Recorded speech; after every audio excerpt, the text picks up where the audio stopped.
오늘 베드로전서 강해 17번째 시간입니다. 베드로전서 4장 7절에서 11절 말씀 가지고 육체에 남은 때를 어떻게 살 것인가 라는 제목으로 함께 은혜 나누고자 합니다. 여러분, 사람마다 글을 쓸 때 독특한 문체가 있습니다. 리터러리 스타일이 있죠. 또 말하는 스타일, 어투, 톤이 있습니다. 저도 가만히 제 설교를 들어보면 자주 쓰는 단어가 있어요. 여러분이라는 단어를 하도 많이 써서 아내에게 지적을 받기도 합니다. 여러분, 마치 각 사람은 손가락에 지문이 있듯이 사람마다 말과 글에는 독특한 특징을 갖고 있습니다. 베드로 사도에게도 독특한 표현들이 나옵니다. 그것이 바로 사랑하는 자들아 라는 표현입니다. 베드로전서에 3번 2장 11절, 3장 8절, 그리고 4장 22절에 나옵니다. 그리고 베드로 후서에도 3번 3장 1절, 14절, 17절에 3번 나옵니다. 그런데 베드로가 이 사랑하는 자들아라는 이 표현을 쓸 때는 어떤 변화가 있을 때 사용하는 것을 보게 됩니다.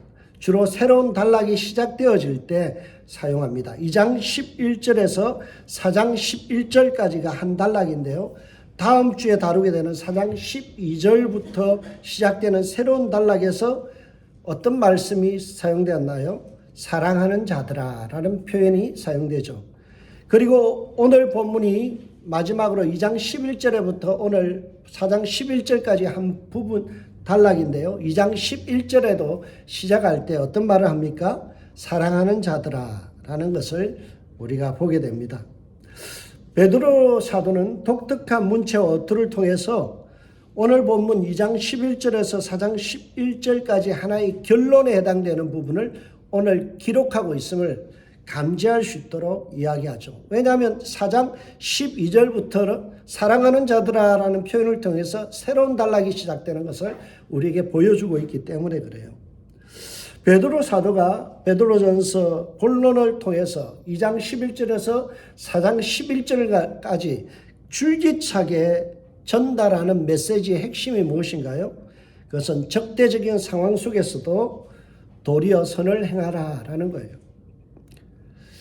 포각한 사장, 그리고 권위적인 남편, 그리고 불순종한 아내들, 이런 사람들 앞에서도 도리어 어떻게 하라고요? 악을 악으로 갚지 말고 도리어 선으로 악을 이겨나가는 삶을 살아갈 것을 우리에게 말씀합니다. 본론에서 9차례에 걸쳐서 선을 행하라라는 말씀이 나와요.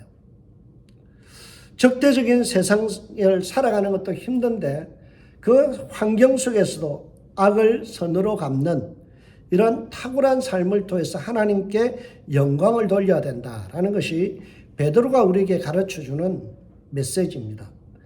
그런데 문제는 성도들이 이 성결한 삶, 거룩한 삶을 통해서 하나님께 영광을 돌려드려야 된다는 이 사실을 망각하고 살 때가 참 많이 있죠. 순간순간 우리 감정에 치우쳐서 성질 부리고요, 화를 냅니다. 악을 악으로 갚아버려요. 하나님이 주신 선한 우리의 삶을 살아가야 될 것을 우리는 도리어 악으로 표현할 때가 참 많죠. 우리의 욕심대로 살아가버리는 그런 정욕에 방치된 삶을 살아가는 것이 우리의 현실입니다. 그래서 베드로 사도가 선한 삶에 대한 말씀을 시작하는 2장 11절에서 이러한 지침을 우리에게 제시합니다. 사랑하는 자들아, 거류민과 나그네 같은 너희를 권하노니 영혼을 거스려 싸우는 육체의 정욕을 제어하라.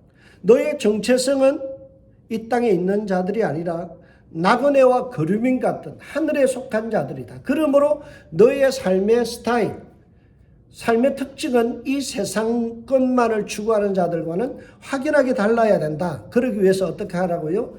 육신의 정욕을 제거해라. 리무브해라. 내 속에서 일어나는 수많은 갈등 속에서 일어나는 포악한 말들과 그리고 정제되지 않은 감정들, 이런 것들을 어떻게 하라고요? 제거하라는 거예요. 우리는 내 욕심대로, 육체의 정욕대로 우리는 사는데 너무나 익숙합니다. 성질나면요, 성질 부리고요. 화가 나면 화내고요. 그리고 내 마음을 조금만 다치게 해도 어때요? 버럭 소리 지르고 어떻게 버럭 화를 내는 것이 우리의 일반적인 삶이에요. 그게 정욕이라는 거예요. 그것을 어떻게 하라고요? 제어해라는 거예요. 이것을 제거하지 않는 한 우리는 선한 삶을 살아갈 수 없다라는 거예요.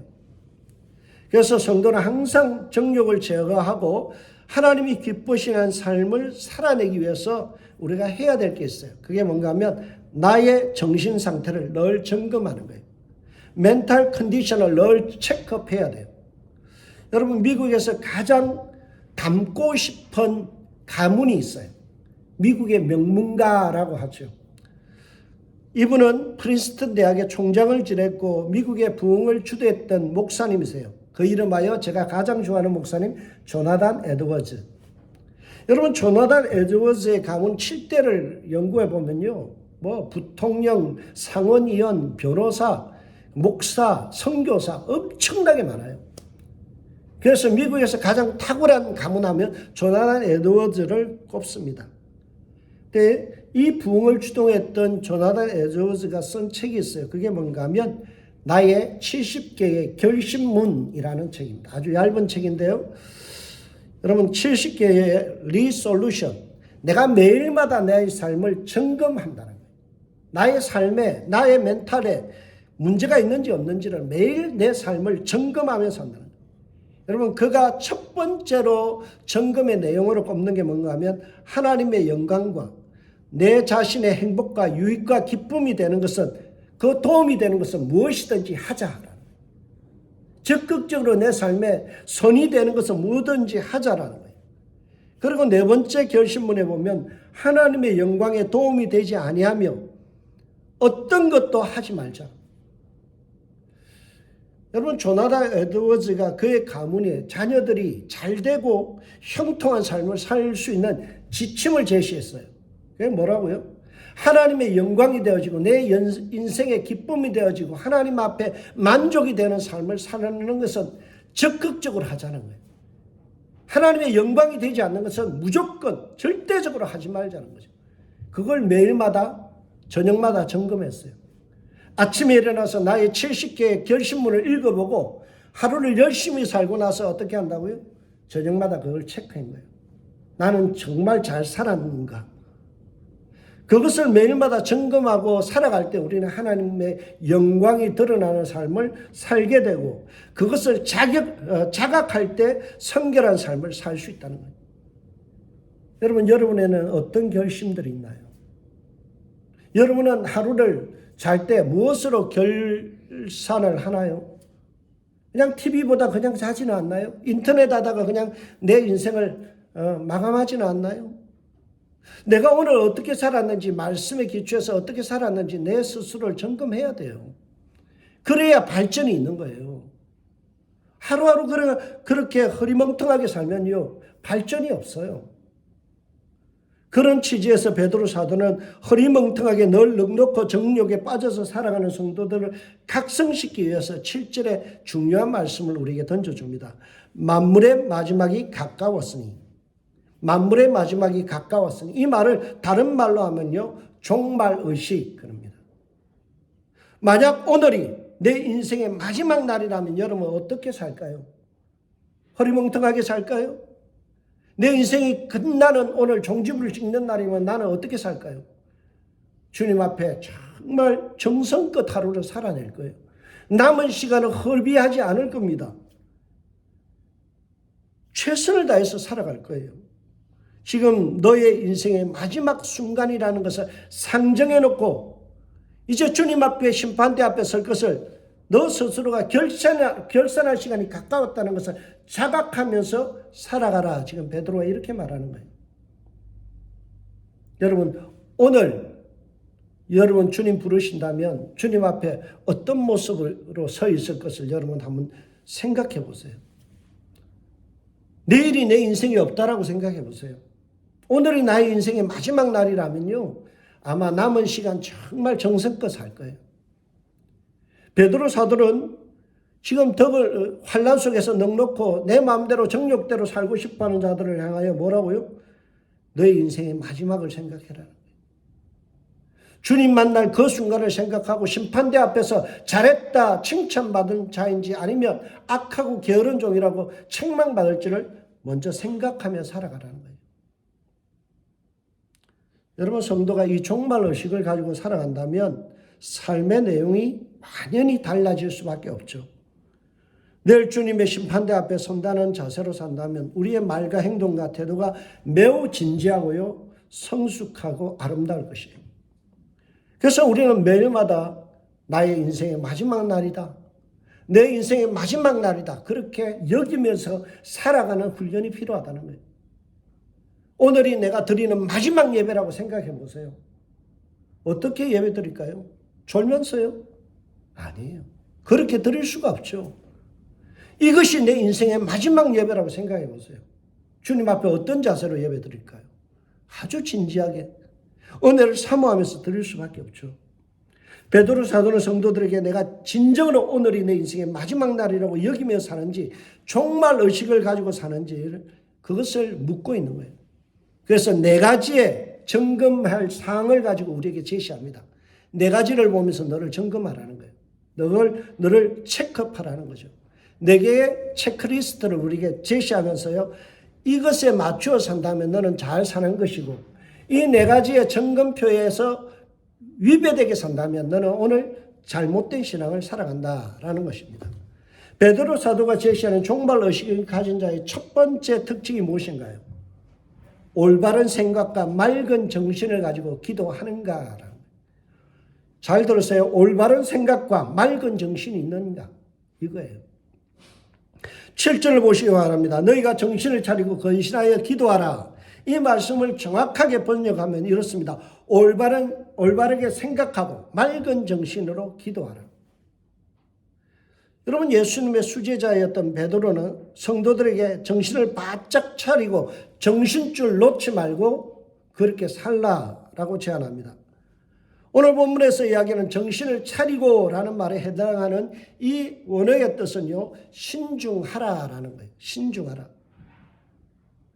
소프로네사테라는 이 단어는요, 신중하라는 거예요. 이어지는 근신하라라는 넵사테라는 이 단어는요, 맑은 정신, 술 취하지 않은 맨정신, 통제력을 상실하지 않는 정신, 그런 뜻이에요. 여러분, 오늘 여기서 이야기해 정신 차리라는 말이요, 신중하게 생각하고 있는가? 그냥 아무 신중하게 생각도 안 하고 말해버리는 거 아닌가?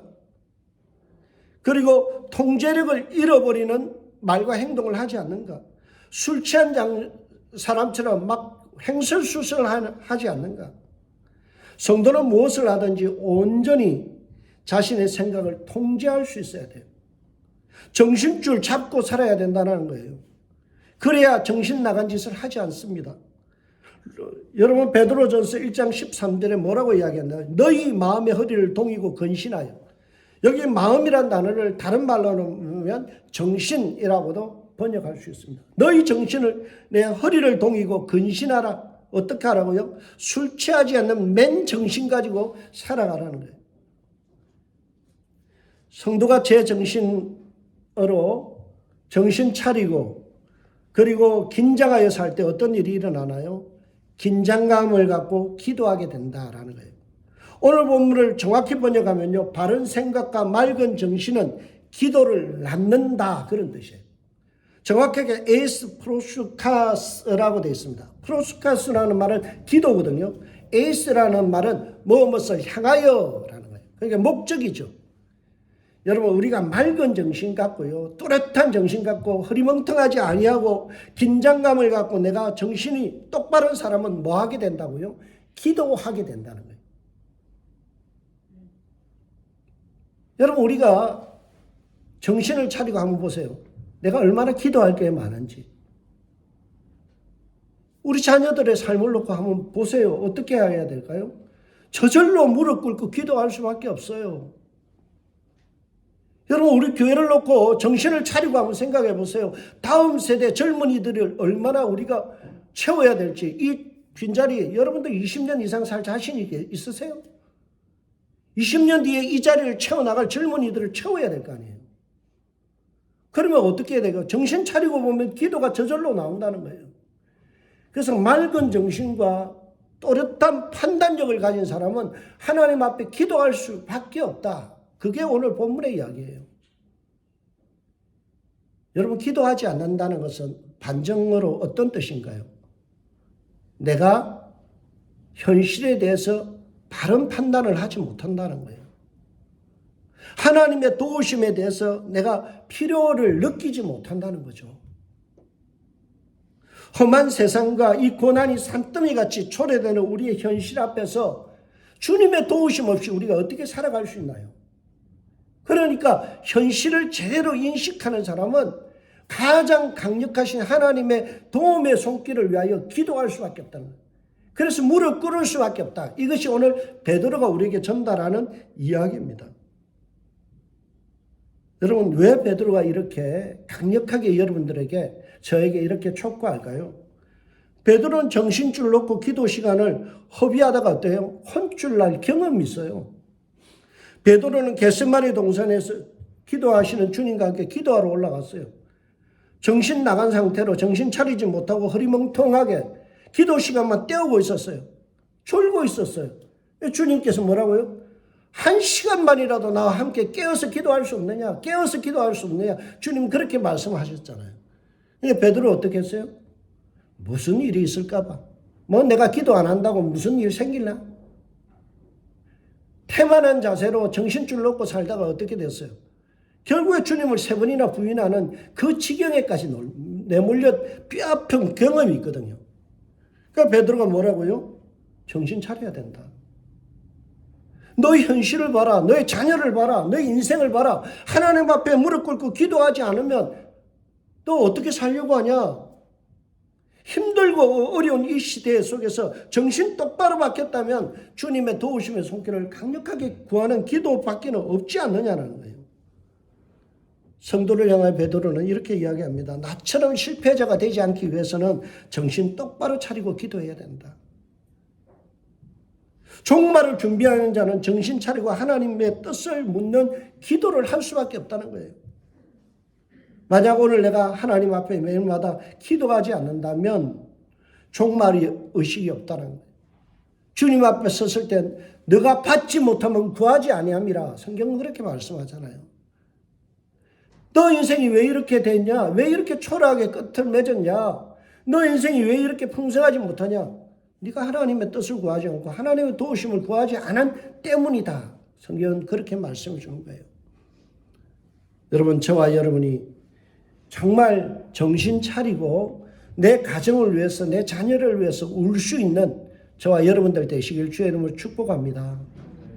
주님께서 뭐라고 말씀하세요? 나를 위해서 울지 말고 너와 너 자녀를 위해서 울으라. 주님께서 그렇게 말씀하잖아요. 여러분, 여러분의 자녀들이 여러분만큼의 신앙이 수준에 올라올 수 있을까요? 여러분의 헌신만큼 주님 앞에 전폭적으로 헌신하며 살 수 있을까요? 저는 두렵고 떨려요. 저는 늘 기도합니다. 우리 자녀들이 정말 목회자로 하나님 앞에 서주기를 기도해요. 하나님 앞에 좋은 장로 되기를 기도해요. 그래야 믿음의 명문가가 될 거 아니에요. 그냥 직분만 받고 역할을 못하는 하나님 앞에서 짐스러운 사람이 아니라 하나님 앞에 아름다운 헌신을 쏟아낼 수 있는 저희 교회와 후손들이 되어지고 자녀들이 될 수 있도록 우리는 현실을 똑바로 보고 기도할 수 있는 저와 여러분들 되시길 주의 이름으로 축복합니다. 두 번째로 나의 삶을 점검해야 되는데 뭘 가지고 점검할까요? 베드로 사도가 제시하는 종말 의식을 가진 주님의 재림을 바라보고 주님의 심판대를 생각하는 사람의 두 번째 특징이 뭔가 하면 끝까지 사랑한다라는 거예요. 끝까지 사랑한다. 8절을 보세요. 무엇보다도 뜨겁게 서로 사랑할지니 사랑은 허다한 죄를 덮느니라. 여기서 중요한 말씀이 있어요. 무엇보다라는 말인데요. 원어적으로 보면 가장 먼저 다른 것은 다 제쳐두고서라도 그런 뜻이에요. 여러분, 다른 거 다 제쳐두고서라도 우선적으로 해야 될 게 뭐라고요? 서로 사랑할지니. 서로 사랑하는. 주님은, 하나님은 사랑이십니다. 성경은 뭐라고요? 곧 사랑이다. 여러분, 우리 성결교회는요, 무엇보다도 다른 거 다 제쳐놓고도 뭐 해야 된다고요? 사랑해야 된다는 거예요. 성결교회는요, 다른 거 다 제쳐놓고 뭐 하는 사람이라고요? 사랑하는 사람.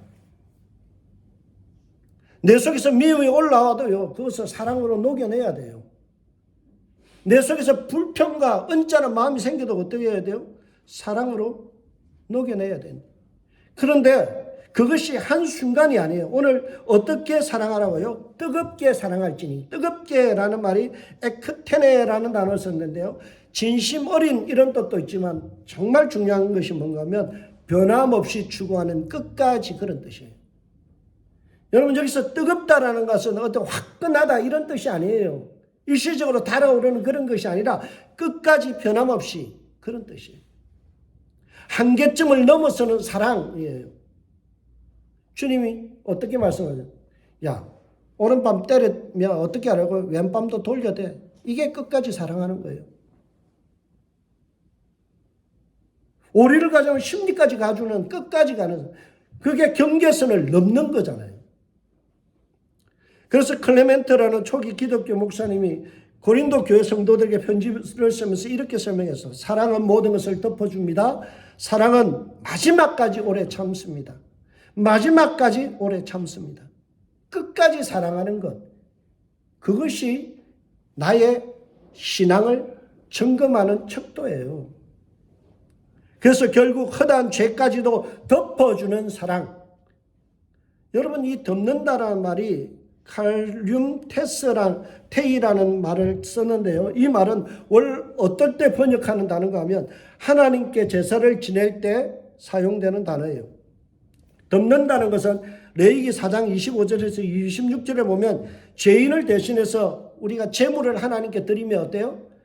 그 피를 취하여서 속죄소에 가서 피를 뿌리잖아요. 그래서 피로 덮는 거예요. 그래서 죄를 덮어주는 것. 이럴 때 사용하는 단어가 뭔가 하면 이 덮는다라는 단어입니다. 여러분 이 덮어주는 사랑의 모범을 보여주신 분이 누구예요? 예수님이잖아요. 예수님은 십자가에서 피를 흘려서 우리의 모든 죄를 덮어주셨어요. 그래서 에베소서 1장 7절 우리가 예배 시간 전에 하는 제 멘트가 있죠. 우리는 그리스도 안에서 그의 은혜의 풍성함을 따라 그의 피로 말미암아 속량 곧 죄사함을 받았느니라. 여러분 우리는 다 죄인이에요. 허물이 많은 자입니다. 그 많은 허물을 누가 덮어주셨어요? 예수 그리스도의 보혈의 피가 우리를 덮어주셨다는 거예요. 여러분 이것을 믿는 자는 종말 의식을 가지고 주님 앞에 섰을 때 뭘 한다고요? 예수님처럼 남의 허물을 덮어주는 그런 사랑을 해야 된다는 거예요. 그런데 이 덮어주는 사랑은 쉽지 않아요. 제물처럼 자신을 온전히 드려야만, 피를 흘려야만 가능한 일이거든요. 그래서 크나큰 용기와 상처가 수반돼요. 기독교 작가인 C.S. 루이스가 이런 말을 했어요. 사랑은 상처받는 것이다. 사랑은 뭐 하는 거라고요? 상처받는 것이다. 여러분 누군가를 사랑하고 용납하고 용서하고 하는 거는요, 내 안에서 엄청난 상처를 입어요. 여러분 그러지 않던가요? 남을 용납하고 용서한다는 건요, 내 안에서 엄청난 상처를 받는 거예요. 그래서 목사를 갖다가 뭐라고 해요? 상처받는 치유자라는 헨리 나우엔이 쓴 책이 그거예요. 목사는 다른 사람을 사랑하면서 어떨까요? 속으로는 계속해서 상처받는 사람이다. 그걸 각오해라라는 거예요. 그래야 목회의 길을 걸어갈 수 있다. 여러분 성도 일도 마찬가지예요. 우리는 사랑한다는 것은 말로 사랑합니다. 아니에요. 사랑은요, 내가 상처받는 거예요. 저 사람이 기분 좋게 하기 위해서는 어때요? 내가 상처받는 거예요. 제가 늘 결혼할 때 이런 말을 해요. 신혼이라는 건 한쪽에서 신나며 한쪽에서 혼나는 것이다. 여러분 누군가는 한 사람은 혼이 나야만 어떤 사람은 신이 나는 거예요. 누군가의 헌신 없이 이 은샘교회가 지금까지 지탱됐을까요? 누군가는 혼이 났어요. 누군가는 상처를 받았어요. 그 수많은 상처들을 딛고 이겨냈기 때문에 오늘날 교회가 있는 겁니다. 여러분 상처받을 각오하세요. 사랑한다는 것은 내 마음의 상처를 각오해야 돼요. 나 혼자 기분 좋게 한다는 것은 남이 상처받으라는 이야기예요. 지난주 제게 상처를 준 후배가 있었어요. 마음이 너무나 불편했어요. 서운했어요. 받아 먹을 때는요, 잘 받아 먹고 제가 부탁하면요, 듣는 신용도 안 해요. 얼마나 섭섭한지 몰라서. 지금까지 어떻게 했는데 내가. 자기한테 어떻게 해줬는데. 오주나 우리 집에서 재워주고, 그렇게까지 먹여주고 재워주고 해주고, 어려울 때마다 도와주고, 엄청난 일을 해줬는데, 안면 싹 바꾸더라고요. 야, 화장실 들어갈 때 마음, 나올 때 마음 다르구나. 참 마음이 섭섭하고 너무나 힘들었어요. 용서가 안 됐어요. 그래서 제가 가장 할 수 있는 최선의 것을 했는데 뭔가 하면 일단 전화기에 차단시켜버렸어요. 전화하면 서로가 또 불편해질 것 같아서 카톡도 다 차단시켰어요. 근데 제 좁은 마음에 오늘 이 말씀 설교 준비하다가 성령께서 이 마음을 내게 덜컥 보게 하시는데요.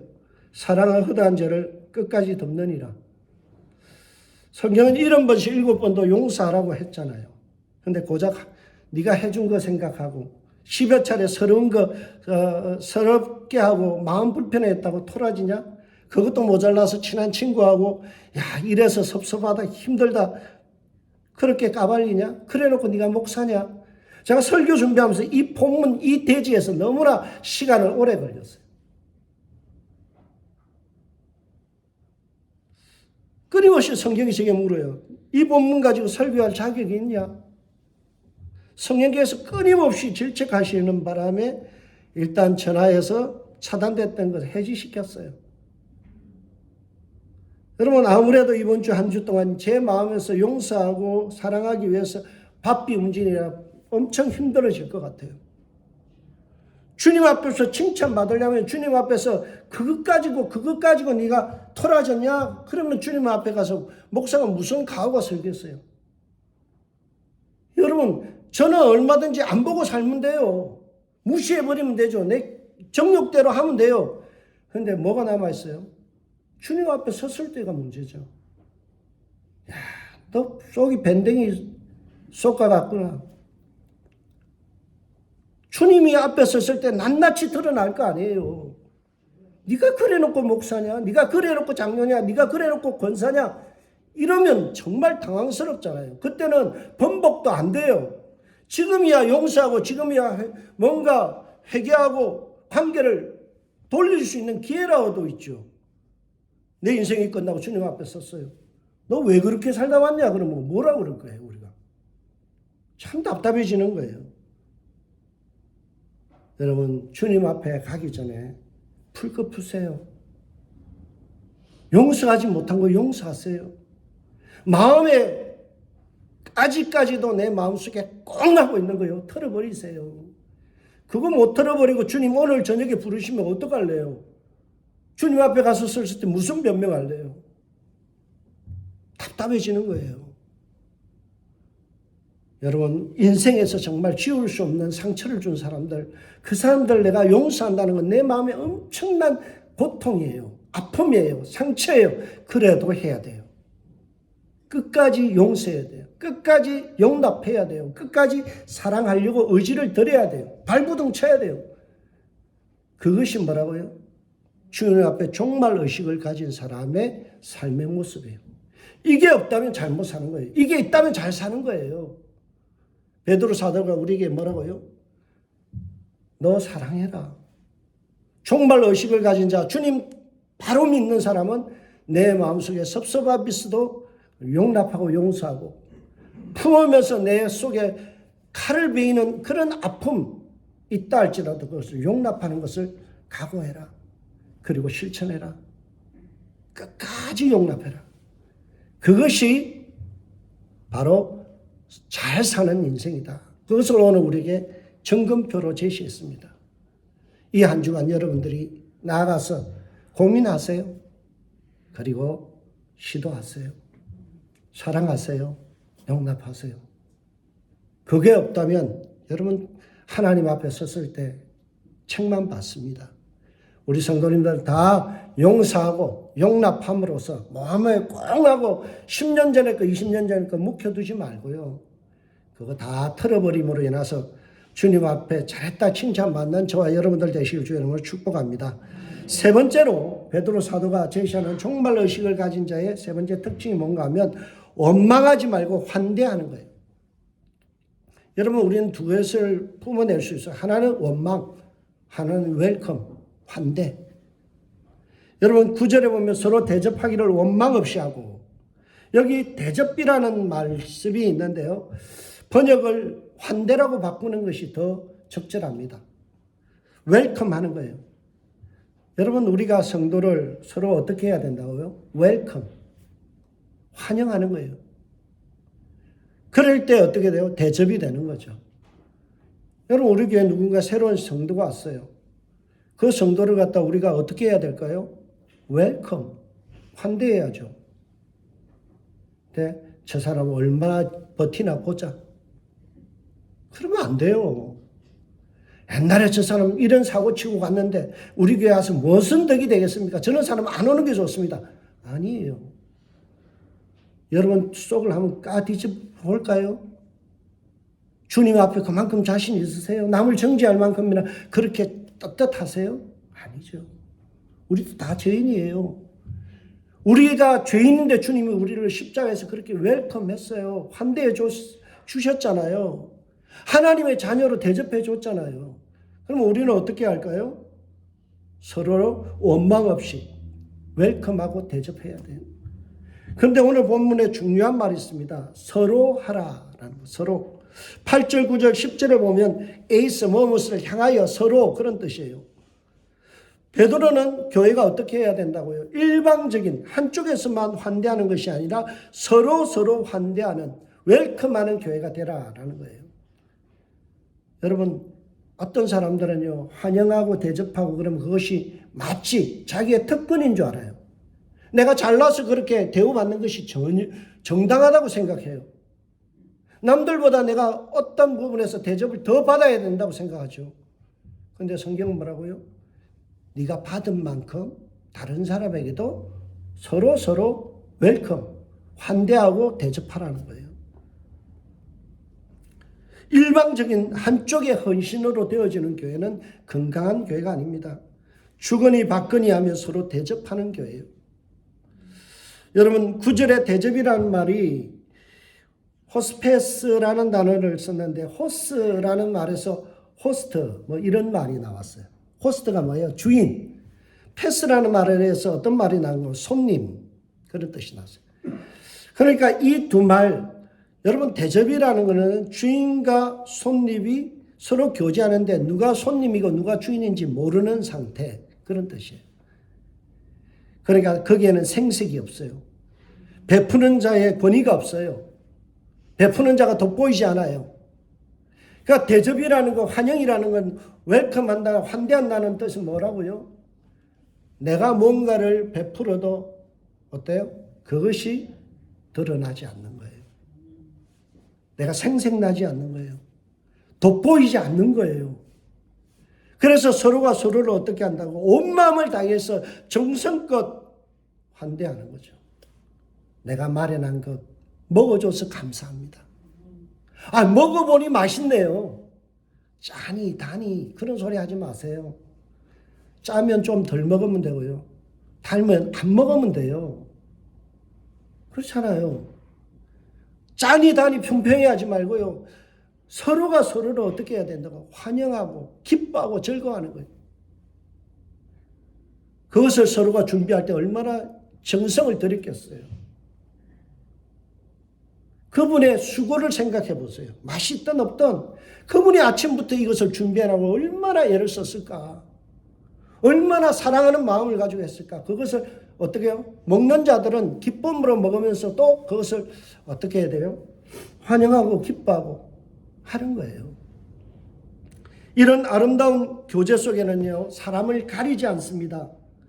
친한 사람들 사이에만 이루어지는 것이 아니라 낯선 사람들에게까지도 이루어지는 것이 환대요 대접입니다. 그래서 프레드 크레독이라는 학자가 오늘 본문을 주석하면서 이런 말을 해요. 대접은 낯선 사람에 대한 사랑이다. 환대는 낯선 사람을 무슨 말이에요? 친하지 않는 사람, 나하고 이해관계가 없는 사람, 그들에게 베푸는 것이 대접이요, 환영이라는 거예요. 마태복음 10장 42절에 주님께서 나그네에 대한 환대를 이렇게 말씀합니다. 또 누구든지 제자의 이름으로 이 작은 자 중에 하나에게 냉수 한 그릇이라도 주는 자는 내가 진실로 너희에게 이르노니 그 사람이 결단코 상을 잃지 아니하리라 하시니라. 주님 앞에 섰을 때요, 우리가 이해관계 없는 사람, 나와 함께 잘 못하는 사람에게 뭔가를 해주는 거 뭐라고요? 그 상 잊지 않겠다는 거예요.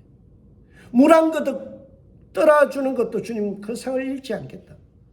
나하고 전혀 이해관계가 없어요. 안면식이 없어요. 그럼에도 어떻게 한다고요? 대접하는 거죠.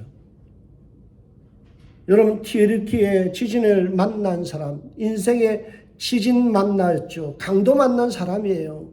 급한 죽게 된 사람들이 저 처참하더라고요. 4, 5만 명이 죽었대요. 그 고통, 그 트라우마 얼마나 대단할까요? 우리는 본 적이 없습니다. 만난 적도 없고 일면식도 없어요. 근데 우리 교단이 전체가 일어나서 지금 모금 운동을 해요. 선교지에서 그 가난한 사람들 돕는 인생의 강도 만난 자들에게 선한 사마리아인이 되어주는 것. 우리가 예물이 작든 많든 상관없이 우리가 십시일반으로 주님 앞에 드릴 때에 이것이 뭐라고요? 환대라는 거죠. 환대. 여러분, 우리 교회가 작지만 강한 교회 됐으면 해요. 헌신이 강했으면 좋겠어요. 남들에게 베푸는 것, 대접하는 것 인색하지 않아야 돼요. 여러분, 어떤 교회는요, 우리보다 예산이 훨씬 많은데도요, 베푸는 게 1도 없어요. 밥 한 번 사는 거 못 봤어요. 그저 예산 어떻게든 쌓아 놓으려고 그래요. 통장에 돈 이렇게 있다 자랑해요. 제가 참 목회를 해도 왜 저렇게 하냐. 막다른 골목 같아요. 왜 베풀 줄을 모를까? 왜 나눌 줄을 모를까? 그저 자기 교회 예산 많이, 헌금 많이 들어오는 것만 관심이 있어요. 그거 쌓아놓는다고 주님께서 그거 하루아침에 허무시면 다 날아가는 거예요. 여러분, 우리 교회는요, 헛터구제하는 교회. 정말 어려운 사람들 아무 조건 없이 돕는 교회. 그게 우리 교회가 되었으면 합니다. 저와 여러분의 삶에 정말 끝까지 사랑하고 환대하고 어려운 사람들을 외면하지 않는 교회가 되기를 주의 이름으로 축복합니다. 이것이 종말 의식을 가진 사람의 특징입니다. 네 번째로 마지막이에요. 베드로 사도가 제시하는 종말 의식을 가진 사람의 네 번째 특징이 뭔가요? 귀한 것을 들여 봉사하는 거예요. 귀한 것을 들여 봉사. 10절을 보세요. 각각 은사를 받은 대로 하나님이 여러 가지 은혜를 맡은 선한 청지기 같이 서로 봉사하라. 뭘 가지고요? 각각 받은 탤런트, 은사를 가지고 선한 청지기와 같이 봉사라는 거예요. 10절을 읽어보면요, 자신의 은사는 나 잘났다, 자랑질 하라고 준 것이 아니에요. 뭐 하라고 줬다고요? 봉사하기 위해서 섬기라고요. 각가지 은사 가지고 용왕무당처럼 행시하는 것은 정말 천박한 짓이에요. 여러분, 이전에 제가 참 마음이 아팠던 게요, 저희 모교에서 부흥회하는데 부흥 강사가 막 사람들 붕 뜨게 하더니 헌금 싹 거뒀더라고요. 왜 그분이 보면 은사가 있어요. 신유의 능력도 있어요. 그런 은사를 가지고 뭐 하는가 하면 그저 헌금 모으는 데만 혈안이 돼요. 저는 그거 보면서 참 많이 실망했어요. 여러분, 그 은사 뭐 하라고요? 이름도 없이 빛도 없이 아픈 사람에게 가서 안수해 주고 낫게 하는 거죠. 내가 안수하면 얼마 내놓을래? 헌금할래? 이게 뭐 하는 짓인가요? 하나님이 주신 은사를 가지고 뭐 하라고요? 봉사하라는 거예요. 봉사.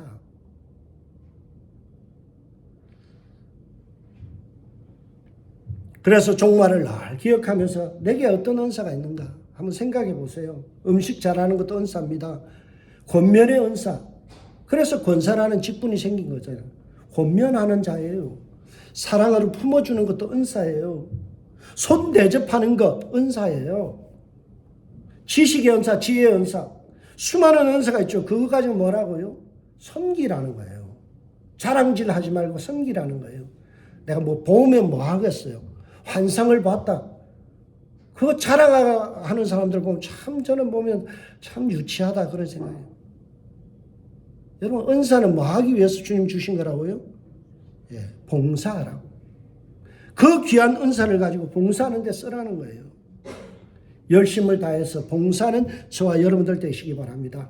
좋은 목소리 가지고 찬양을 힘있게 하지 않는 것은 그것은요 주님 앞에 갔을 때 책만 받는 거예요. 저는 그래서 위로가 돼요. 저같이 음치들은요 열심히만 하면 되거든요. 근데 목소리가 아주 좋은데 찬양 시간에 그냥 목청껏 주님을 찬양하지 않는다. 하나님 앞에서 직무유기죠. 하나님이 뭐하라고 그 좋은 목소리 줬을까요? 목소리 뽐내라고요? 아니에요. 하나님을 힘차게 찬양 안 하는 거예요. 저 우리 교회 누가 목소리 좋은지 압니다. 다음 시간에 볼 거예요. 목소리가 작아진다 그러면요. 그분들 하나님 앞에 가서 각오하세요. 하나님 나에게 주신 은사가 있잖아요. 각별한 제가 받지 못한 그 귀한 목소리. 여러분 그거 얼마나 좋은 은사예요. 그거 가지고요. 하나님 찬양하고요. 아름다운 목소리를 가지고 어떻게 하라고요?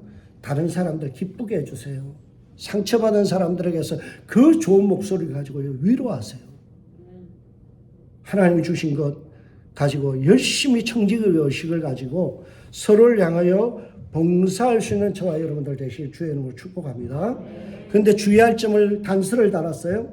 나의 힘으로 하려 하지 말고 하나님이 공급하여 주시는 은혜의 힘으로 해라. 11절을 보세요. 만일 누가 말하려면 하나님의 말씀을 하는 것 같이 하고 누가 봉사하려면 하나님이 공급하시는 힘으로 하는 것 같이 하라.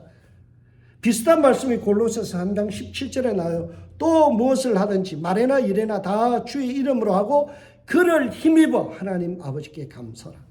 그를 힘입어. 왜 이런 말씀을 했을까요? 여러분 내 힘 가지고 하면 내 자랑 돼요. 자꾸만 자기 의와 자기 자랑만 쌓아가는 그런 봉사가 되기 쉬워요. 내 의지 가지고 하고 내가 뭔가를 하려고 그러면요. 자꾸 그것을 나를 돋보여야 되거든요. 내가 헌신하는 것이 다른 사람이 알아줘야 되거든요. 하나님이 은혜를 주시면 어때요? 하나님이 주신 은혜의 힘으로 하면 내가 드러나지 않기를 원해요. 다른 사람이 은혜를 다 받지만 나는 빛도 없이 이름도 없이 조용하게 사라지는 거예요.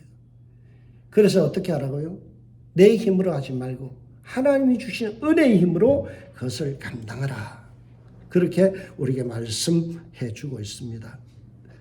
여러분 우리 은샘교회는 정말 범사에 주 예수 그리스도를 말미암아서 이런 봉사가 많아지는 교회가 되기 주의 이름으로 축복합니다. 그래서 결국에는 오직 하나님께 영광이 되어야 돼요. 이 사실을 11절 후반부에 이렇게 이야기합니다. 이런 범사에 예수 그리스도를 말미암아 예수 믿는 자들을 통해서 하나님이 영광을 받으시게 하려 함이니 그에게 영광과 권능이 세세무궁하게 있느니라. 여러분 성령의 도우심과 나타나신 그리고 능력으로 봉사할 때 뭐가 된다고요? 하나님께 영광이 되어진다. 여러분 이 네 가지의 특징이 잘 드러날 때 하나님께 영광이 되어지죠. 2장 11절에서 4장 11절까지가 한 묶음이라고 그랬죠. 근데 2장 12절에 뭐라고 말씀합니까? 너희가 이방인 중에 행실을 선하게 가져 너희를 악하다고 비방하는 자들로 하여금 너희의 선한 일을 보고 오시는 날에 하나님께 영광을 돌리게 하려 합니다. 오시는 날에 주님 앞에 서는 그 순간에 하나님 앞에 영광이 되게 하려 합니다. 그리고 오늘 한 단락이 끝나는 4장 11절 마지막에 뭐라고요? 예수 믿는 자들을 통해서 하나님이 영광을 받게 하려 하십니다.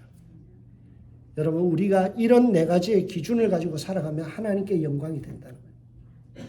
성도의 삶은 선한 삶을 통해서 하나님께 영광이 되어져야 돼요. 이를 위하여 우리가 정신 차리고 살아야 되고요. 정신 차리면 기도할 수밖에 없고요. 서로 사랑하고 용납하고 환대하고 서로의 가진 은사를 가지고 봉사할 때 하나님의 교회는 더 건강해지고 우리 인생은 아름다워지고 멋진 교회, 행복한 교회 될 줄 믿습니다.